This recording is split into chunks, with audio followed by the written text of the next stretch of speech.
Hi guys, I want to share with you today an incredible story. I'm just going to make it really short and I'll put the other version up really later. I walk into this house where I've been asked to come and see what I can do to help this lady.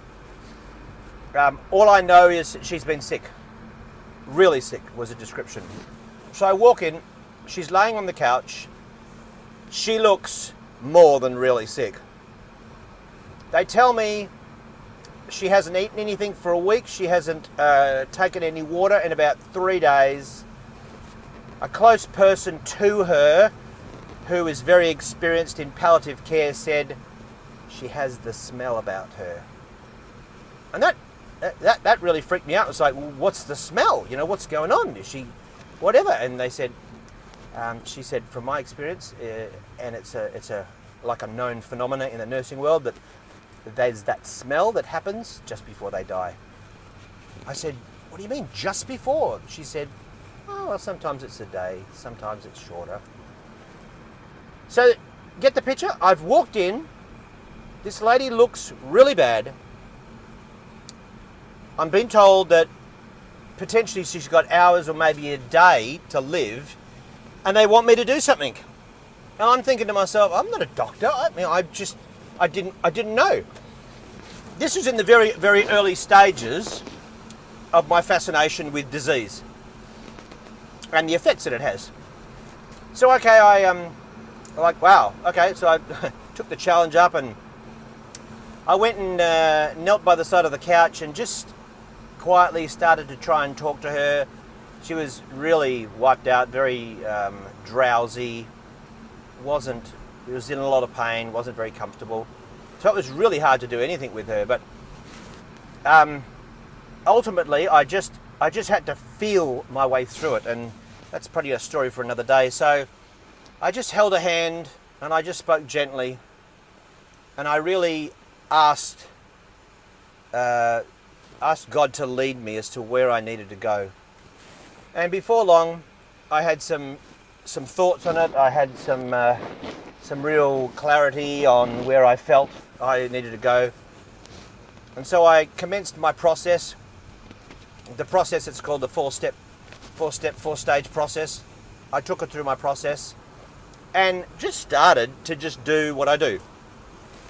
And we refer it to as peeling the onion. We just take off layer by layer, take off the outside bits and pieces, and get down to the real center of what's going on. And so I spent probably 2 hours with her, and that, even though there was little participation from her, she was exhausted. I said, I get it, that's fine. I went for a walk with the husband, and I had a conversation with him, a pretty frank conversation with him. I talked to him about how he could possibly help in the process from my perspective, what he needed to do. We came back after that 2-hour break, after an hour's break, after that 2-hour session. We were pretty gone for about 45 minutes, maybe an hour. Went for a walk, went for a bit of a chat. Maybe it was a bit longer. But anyway, we went for a break. We came back. We walked in, and she'd said that she was hungry and she wanted to chew some nuts. So she'd got some almonds, I think apricots, some little bits and pieces, and she was chomping on these when we walked in the door. And it didn't really click with me, the significance of this, but she hasn't eaten in a week. We've done 2 hours with her, and now all of a sudden, she's past enough her pain where she feels like chomping on some dried fruit and nuts. It's like, wow, okay. It seemed to be a big deal, but I didn't quite get it. I then started to work with her some more whilst she nibbled away. And I spent probably another hour, maybe hour and a half with her, asking the questions that I felt to ask and doing my 4-step process. She was getting tired again, so I said, okay, we'll take a break. We'll go and get some lunch and whatnot. I went for another walk with my friend. This is my friend's wife that I'm talking about, that we're dealing with. We went for another good walk. That was a longer walk. We chatted about other things and whatnot. And I left my wife at the house, and she was going to make some lunch for us while we went for a walk. We get back after the walk, and lo and behold, this lady is sitting upright at the table, saying that she's hungry and she wants to have a bit more than just nuts and bits and pieces. We all had tears in our eyes. It was so unexpected. It was so bizarre. It was so challenging that only a few short hours before, she's laying on the couch looking like she was going to die, like in front of us. There's a bit of colour in her face. She said her pain had gone down and that she was feeling well enough that she wanted to eat something. So who were we? She ate something. We sat around the table and we chatted. She was pretty quiet because there wasn't an abundance of energy, but she sat at the table. She had enough strength to sit at the table. Go figure, eh? I spent some more time with her in the afternoon, and finally we left. And we decided we would try and come back as often as we could, see how she goes tomorrow, and then we would come back the day after, and we would take contact. We would stay in contact. So we went back the following day, and I remember it was a Wednesday. We arrived, we walked up to the door, we knocked on the door, and she opened the door. Not looking fantastic, but she opened the door. She had some makeup on, her hair was done, and she opened the door.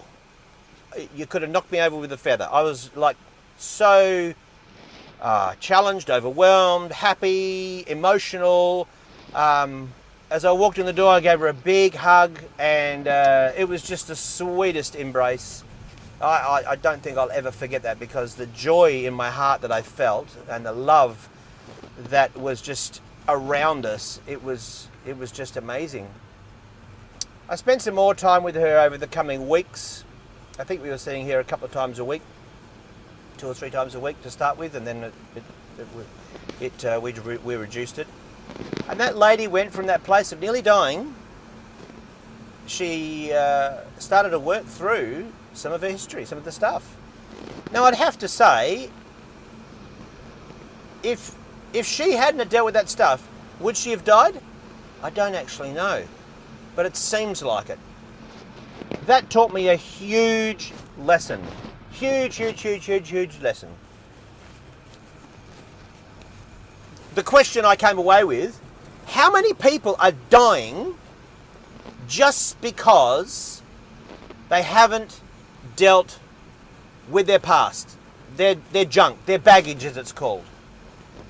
How many people are dying? How many people end up being sick because of this sort of stuff?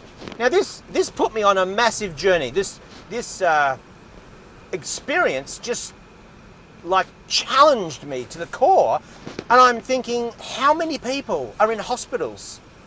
How many people are struggling with health issues on a daily basis when they don't need to be, when they don't have to be? Now you've got to realise also, this lady had done the whole circuit with the medical fraternity. She was under specialist care, and they'd spent lots of money trying to get lots of stuff to help her. Then she'd had operations and tests and all the rest of it. She was still dying. I come along, no medication, no special anything, but just this 4-step process that I have learned. So, the challenge is, guys, it seems like as we are getting older and older, we're all getting a little bit more frail, a little bit more tired, and we're justifying our bad health, our weariness, our low energy levels, just because we're old, or we're getting older. It actually doesn't even cover it really, because I've noticed it, because I work with a lot of sick people, the age group just seems to be broadening. You know, I've worked with some really sick and unhealthy youth. So what's in your past that's unresolved, that potentially is stealing your life. I think it's food for thought, guys. I'd like to challenge you to think about this and give me some feedback, ask some questions. I would really love for you to like this and ultimately share it, because this message needs to be getting out there so that we are not losing friends and loved ones. You know, you need to come in and have a checkup, a spiritual checkup, to see whether or not I can see anything that's potentially going to steal your life prematurely, or at least rob you of energy and vitality and whatever it is that you need to bring to the table to help the people around you, your community, the city that you live in. It's needed. It really is.